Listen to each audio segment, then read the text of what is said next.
Bueno, si gustan, arrancamos con esta segunda parte. Nuevamente el pequeño comercial. Agradecer siempre a la Municipalidad de Lanús por esta oportunidad que nos concede y gracias a Tropicus también que estamos impartiendo estas sesiones. Llevamos la cuarta y ahora el tema, como ya lo lograron observar con lo primero que presentó Dami, estamos hablando sobre DeFi propiamente. Entonces, Dami se ha enfocado un poquito en la parte técnica y yo voy a tratar de enfocarlo ahorita, aunque posiblemente veamos algunas cosas a nivel de repaso, un poco más abstraído en el sentido de lo que concierne al beneficio que las DeFi propiamente ofrecen a las personas, que finalmente es lo que interesa, ¿verdad? Un tanto no la parte tecnológica, sino más que todo qué beneficio esto nos proporciona ahora en día a cada uno de nosotros como sociedad o el mundo entero.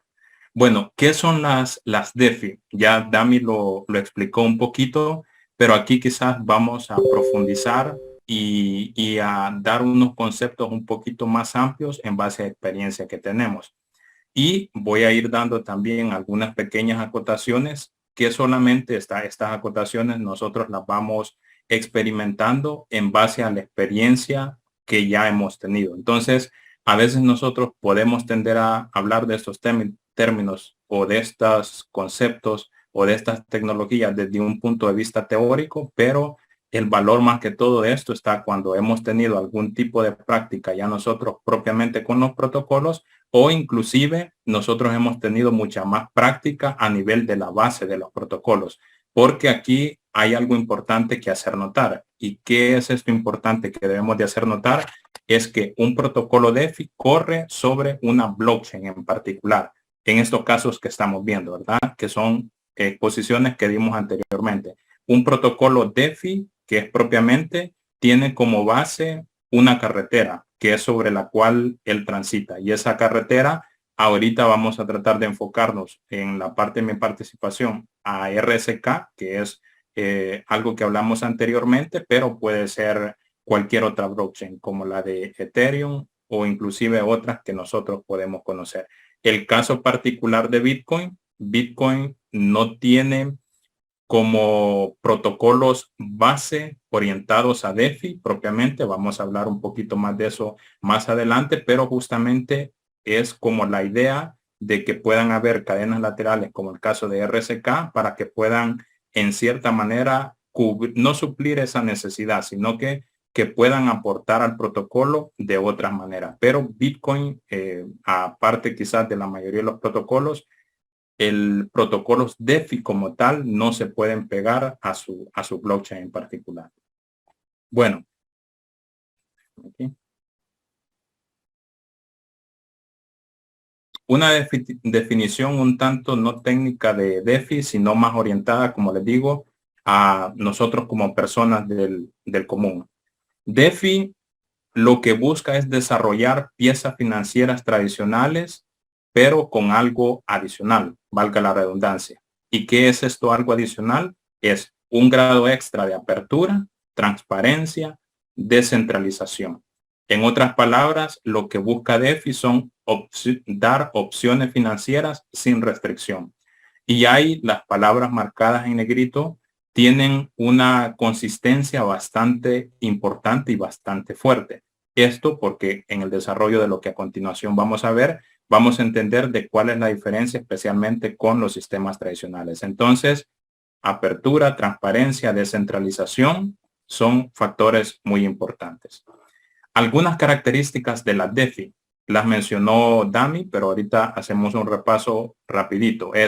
Son descentralizadas. Y aquí viene parte de las acotaciones importantes que yo les quería mencionar conforme a la experiencia que nosotros tenemos. Porque cuando nosotros hablamos teóricamente de este tipo de temas, lo enfocamos al objetivo, pero cuando vemos en la realidad, observamos que parte de los objetivos no se cumplen a cabalidad.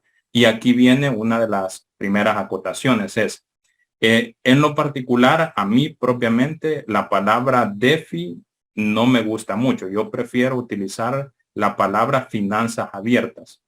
¿Por qué, por qué no finanzas descentralizadas? Y vamos aquí con una explicación un tanto sencilla, pero creo que tiene mucha importancia. Es cuando nosotros decimos que una de las características de las DeFi está orientada a la descentralización, nosotros esperaríamos ver como un objetivo que todos los protocolos DeFi que existen actualmente, en mayor parte los pegados a Ethereum, pero otros protocolos, sean 100% descentralizadas.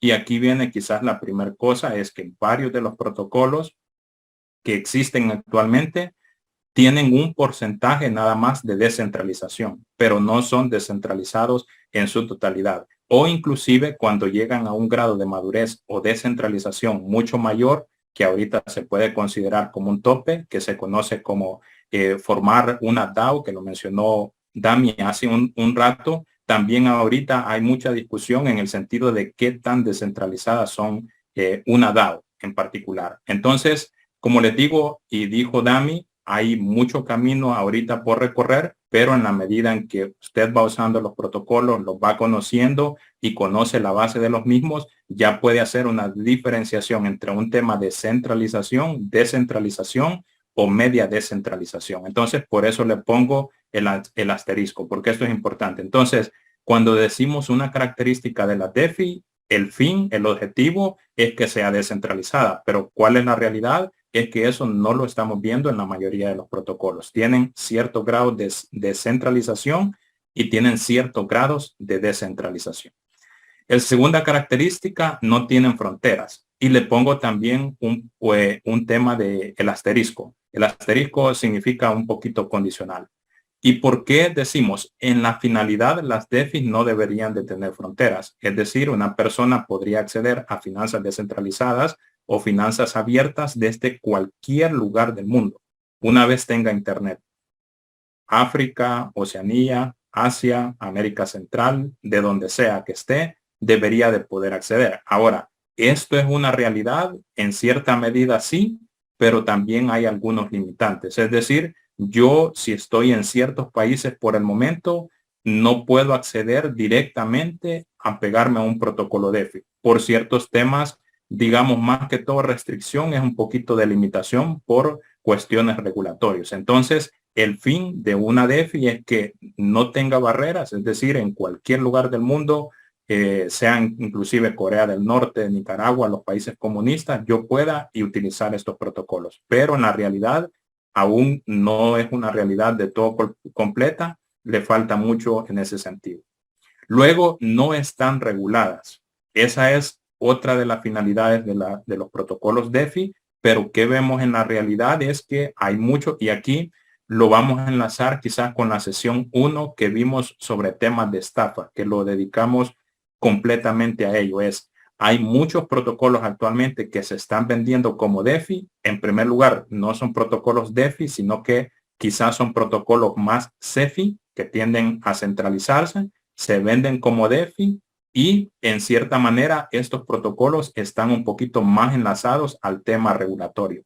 Pero una DeFi como tal, un protocolo DeFi, la intención, el objetivo final justamente es que no esté regulado. Significa que ningún país, ninguna institución sería capaz de votar ese protocolo o de desaparecerlo.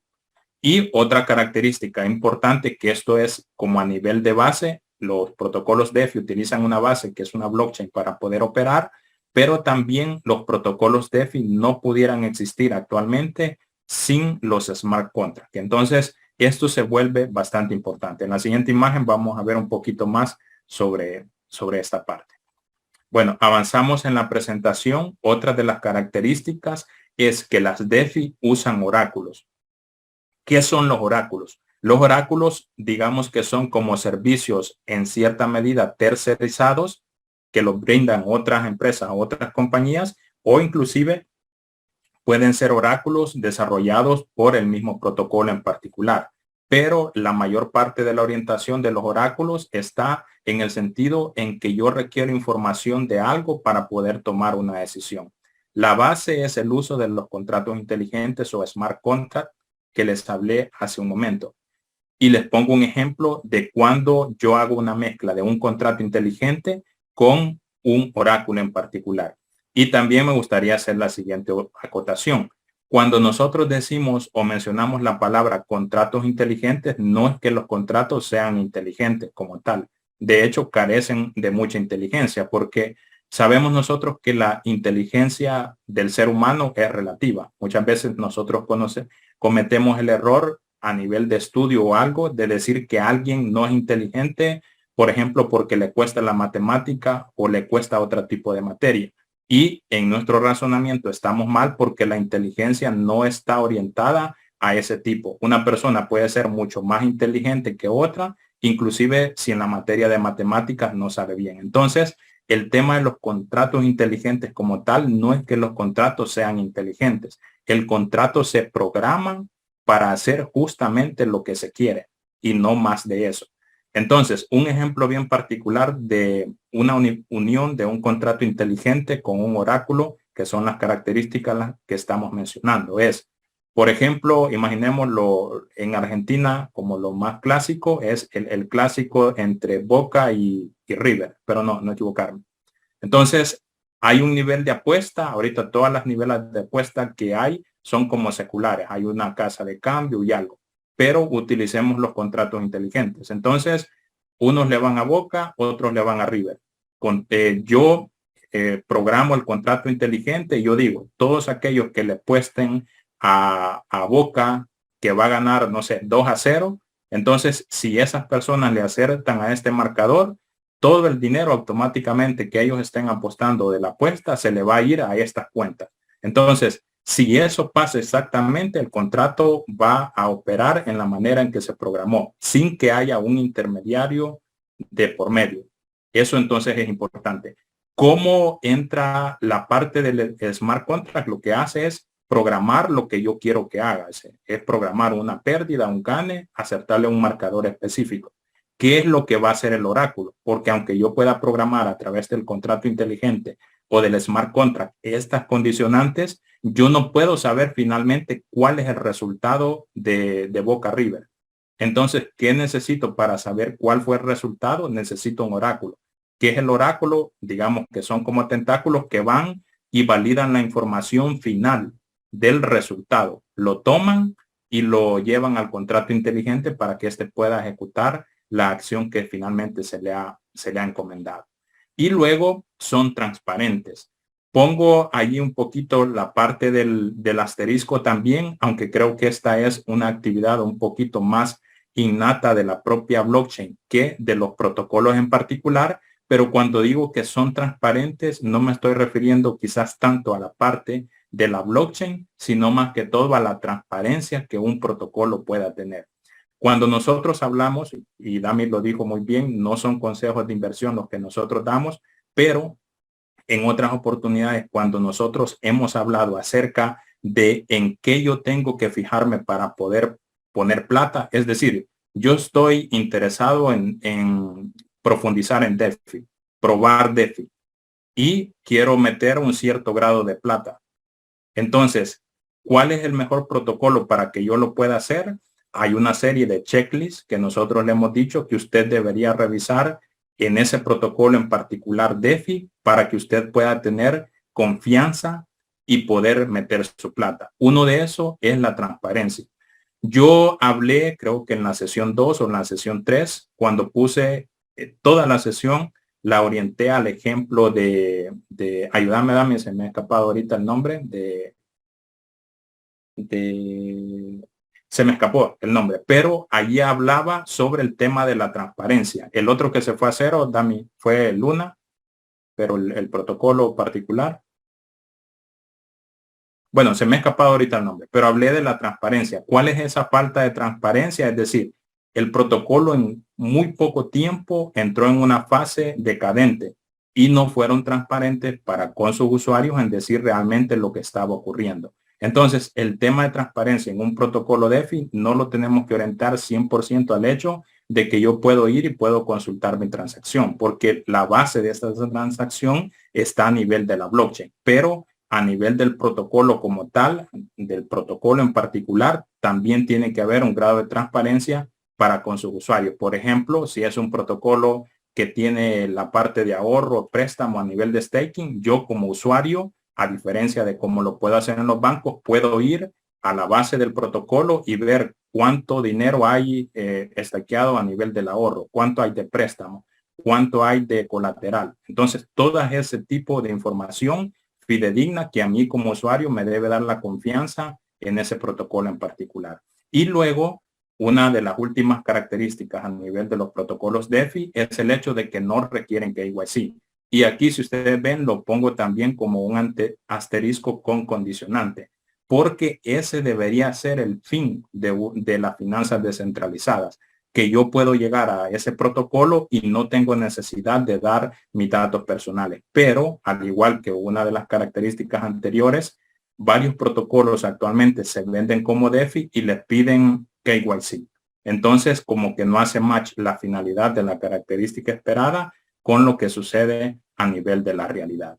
Bueno, hablé un poco yo acerca de esto, no voy a tomar ahorita mucho tiempo, pero para que vean, en la parte izquierda está como un contrato tradicional, secular, de los que nosotros conocemos, y en la parte derecha nosotros podemos apreciar quizás la diferencia con un smart contract. Es decir, parte de la característica primordial en los contratos tradicionales es que hay un ente, un tercero que está siempre de por medio. Mientras que en la parte de los smart contracts o contratos inteligentes, observamos que la parte del intermediario no tiene cabida. Algunas diferencias entre DeFi y las finanzas tradicionales. Y esto es un poquito más al enfoque que nosotros vemos en cada uno de nuestros países. Observan 6 características que están plasmadas en esta imagen. Están en inglés, pero las vamos a pasar un poquito al español.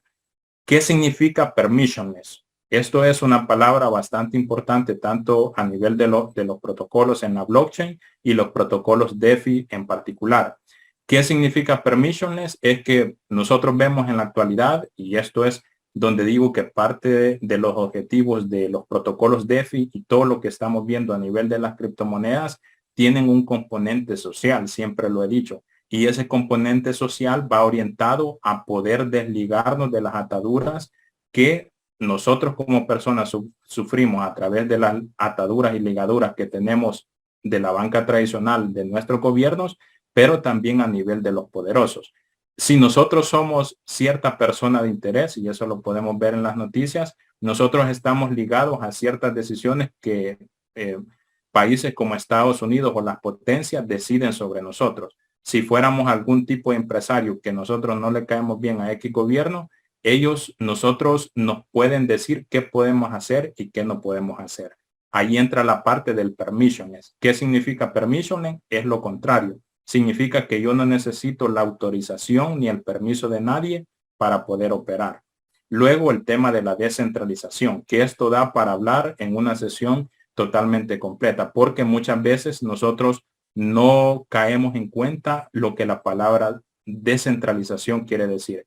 Hace poco escribí, creo que va a salir ese artículo en Criptonoticias, sobre la experiencia que yo percibo de la implementación de Bitcoin en El Salvador respecto a los principios del white paper de Bitcoin. Entonces, donde hay mucho que decir. Y eso justamente va relacionado con que aún la mayoría de gente escuchamos la palabra descentralización, pero no sabemos realmente qué significa a nivel de un protocolo de criptomonedas, porque generalmente nosotros pensamos que la palabra descentralización se une un poco al lenguaje que vemos a nivel de país. Por ejemplo, ¿qué es lo que dice un gobierno particular? Es yo estoy descentralizando, o en el trabajo.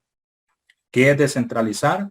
Es que dice el gobierno a las municipalidades, por ejemplo, yo les delego parte de mi presupuesto para yo no estar haciendo la tarea solamente yo, sino que las municipalidades hacen la tarea con el dinero que yo les decimos. Eso es descentralización a nivel de lo que se percibe como gobierno, pero en los protocolos de DeFi, de criptomonedas, la descentralización no tiene absolutamente nada que ver con eso. La descentralización va más allá del hecho de poder delegar, sino que la descentralización va amarrado con el tema de que el protocolo en particular no puede ser censurado, porque no puedo yo venir y destruir una cosa particular, sino que está descentralizado, o sea, está distribuido en diferentes partes del mundo. Luego la parte de trustless es otro tema importante. Trustless significa sin confianza.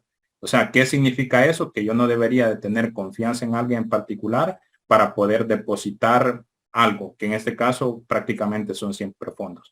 Transparencia, que son resistentes a la censura y que son programables. La programabilidad prácticamente es lo que los smart contracts le dan a estos protocolos. Diferencias que hay entre DeFi y las finanzas tradicionales. Aprecien esta imagen y notarán algo particular, casi similar a la que presentamos anteriormente. Si ustedes notan en la parte izquierda de DeFi, es como que no hay un ente central que está en el cual se está canalizando todo, a diferencia del sistema tradicional. Todos los clientes tienen que morir en el banco, especialmente. Bueno, ¿qué diferencia hay entre DeFi y las finanzas tradicionales?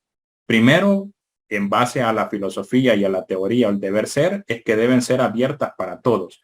El sistema tradicional no funciona así. Sabemos que nosotros estamos atados a nuestra condición de récord crediticio para que las oportunidades monetarias financieras se nos puedan abrir.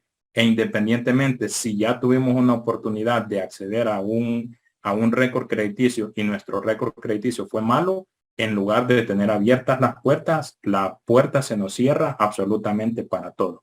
Esa es una diferencia importante. Sin datos personales, otro fin importante. En un banco jamás usted va a poder acceder a un crédito, acceder a ahorros, si no hace la parte del KYC. O sea, y le piden hasta el color del calcetín que usted anda usando. Entonces, una diferencia importante. Sin horarios, 24/7. Aunque la buena parte de algunos bancos a nivel de los ATM manejen como que son 24/7, eso al final no es del todo verdad, porque los bancos especialmente siempre necesitan hacer procesos operativos a veces a nivel de batch para poder hacer sus cierres contables. Entonces, un protocolo DeFi en particular debe ser sin horario. Significa yo puedo acceder a él en la madrugada, en la tarde, en la noche, día festivo, lo que sea. Sin oficinas es otra de la parte importante, que no, un protocolo DeFi no debería tener una oficina, sino que opera todo de manera descentralizada. No hay dependencia de terceros. Otro tema importante. ¿Qué son los terceros? Puede ser un banco, puede ser un gobierno, puede ser una personalidad, etcétera. Las DeFi no tienen dependencia de terceros, como lo vimos en un flujo de la imagen anterior. Todo se hace en línea, no hay fronteras y en teoría no debería de haber exclusión. O sea, no importa si yo soy negrito, soy chelito, soy chino, soy africano, etcétera. En el tema de la DeFi no debería de haber un tema de raza, religión para que yo pueda operar con este protocolo. Otras de las ventajas, orientándolo especialmente a una de las funcionalidades de los protocolos DeFi, que puede ser préstamos, es no hay fechas de pago. ¿Cómo funciona el sistema tradicional actual? Creo que en todos nuestros países es, yo tengo, si hago un préstamo definido, una fecha de pago. Si yo no pago ese día, me empiezan a caer intereses. Si yo pago antes, tengo penalidades. No necesito un récord crediticio. Creo que esto es muy importante. Puedo operar 24/7. No es requerido el uso de KYC. Significa el protocolo, por ejemplo, de Tropicus, que nosotros vamos a tener la oportunidad en las otras sesiones de hablar propiamente de este protocolo y hacer las demostraciones. Observaremos cómo puedo yo hacer uso de herramientas financieras a través de DeFi sin dar un tan solo dato personal, que debería ser la finalidad, y mejores tasas de interés, como lo habló Dami hace un momento. Entonces, mejores tasas de interés relacionadas con el sistema tradicional que nosotros tenemos. Algunas desventajas, Dami creo que las mencionó también, pero profundizamos en algunas. Es dependencia de Internet. Para poder operar con un protocolo DeFi, por el momento, yo tengo full dependencia de Internet. Si yo no tengo Internet, entonces prácticamente no puedo hacer mayor cosa. Dependencia de la tecnología. Cuando hablo de la dependencia de tecnología es que yo como usuario tengo que tener cierto grado de conocimiento en ciertas áreas de tecnología. Cuando digo ciertas áreas de tecnología es como, por ejemplo, cómo descargar una wallet, lo de las free seed phrase, la frase semillas y otras cosas que vamos a ver dentro de las desventajas, esa parte. Dependencia de la tecnología, alto riesgo, lo mencionó Dami. En DeFi hay alto riesgo de fraude, robo y estafa. Y la experiencia del usuario es demasiado compleja. Esto quizás es una de las barreras mayoritarias que existen actualmente para que nuevos usuarios puedan llegar y hacer uso de protocolos DeFi. ¿Qué riesgos tengo en DeFi? Dami los mencionó, creo que profundizamos algunos o incluimos unos nuevos, es perder tus llaves privadas. Una de las cosas importantes que hemos mencionado es, para poder operar en un protocolo DeFi, yo debería de, nadie más debería de decirme qué es lo que yo debo hacer. Pero para poder conseguir este objetivo, hay algunas cosas, como les mencionaba anteriormente, dependencias de la tecnología que yo debo tener en cuenta. Es crear mis llaves privadas y seguir todo el proceso. Si yo pierdo mis llaves privadas y estoy en un protocolo DeFi que opera de esta manera, yo voy a perder todo. Hackeos es lo que está más a la orden del día. Yo como un usuario puedo utilizar un protocolo de finanzas descentralizadas, finanzas abiertas, pero una de las probabilidades que yo pueda perder mi dinero es que el protocolo pueda ser hackeado. Si se recuerdan, las personas que tuvieron esta sesión pasada que hablamos especialmente, es revisar la letra pequeña de los protocolos en particular. O sea, revise toda la letra pequeña para ver qué es lo que le dice. Porque muy probablemente es, si un protocolo es hackeado y se van todos los fondos de los usuarios, muy difícilmente el protocolo le va a responder a usted por ese dinero en particular. Entonces, es importante ver la letra pequeña y ver e importante ver qué tan seguro está construido el protocolo en particular, porque de eso va a depender qué tan difícil o qué tan fácil sea hackearlo. Luego el tema de las estafas es lo que dijimos, que hay protocolos DeFi que se venden como DeFi, pero realmente no son DeFi, sino que pueden ser CeFi o cualquier otra cosa, centralizados o estafas puramente para robarle el dinero a la gente. Y la pérdida de fondos, es decir, si por X razón usted pierde los fondos en uno de estos protocolos, no hay una línea telefónica a la cual usted pueda acudir o una institución particular que pueda acudir para poder recuperarlos. Dami habló un poco sobre las billeteras. Aquí ven en pantalla algunas de ellas, especialmente a protocolos pegados a RSK. Hay muchísimas otras billeteras para Ethereum o para otras redes en particular, pero Liquidity, Defiant, MetaMask, Nifty son algunas que funcionan bastante bien con protocolos DeFi pegados a la blockchain de RSK. Y para finalizar, algunos de los ejemplos DeFi está Trópicos, que de esto vamos a tomar una charla total para poder hablarles y que no quede la parte solo en teoría, sino ustedes puedan enlazar la parte teórica que hemos hablado ahorita de un protocolo DeFi con un protocolo operando ya en la realidad. Entonces, eso sería mi participación y estamos atentos a continuación con Dami para poder apoyarles en cualquier inquietud que ustedes tengan.